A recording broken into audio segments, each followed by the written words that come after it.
Hello' everyone, আজি মই লৈ আহিছোঁ ছাগলীৰ চৰ্বি। চাওকচোন মই ছাগলীৰ চৰ্বিৰে কিনো বনাওঁ। সেয়ে প্ৰথমতে ছাগলীৰ চৰ্বিখিনি টুকুৰা কৰি লৈছোঁ আৰু বইল কৰি লৈছোঁ। এতিয়া বইলৰ পৰা ছাগলীৰ চৰ্বিখিনি তুলি এটা বাতিত লৈ লৈছোঁ আৰু এটা পাত্ৰত জলকীয়া পিঁয়াজ কুটি লৈছোঁ আৰু চৰ্বি অনুযায়ী বেচন দিছোঁ, জালুকৰ গুড়ি, শুকান জলকীয়াৰ গুড়ি, হালধি, জোখমতে নিমখ আৰু এতিয়া অলপ পানী দি হাতেৰে ভালদৰে সানি লৈছোঁ।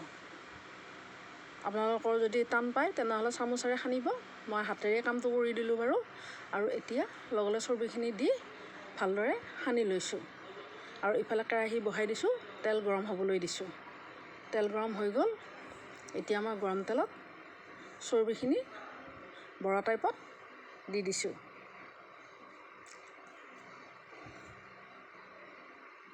আৰু এতিয়া বৰাকেইটা লুটিয়াই দিছোঁ।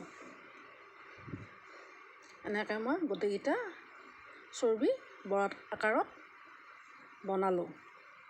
খাবলৈ যে বহুত টেষ্টি হৈছে। এইবাৰ মই নিজেই বনাইছোঁ আৰু খায়ো যে বহুত ভাল লাগিছে আৰু দেখিবলৈ যে কি ধুনীয়া হৈছে। আপোনালোকেও এবাৰ ট্ৰাই কৰি চাবচোন, ভাল লাগিলে কমেণ্ট কৰি জনাব।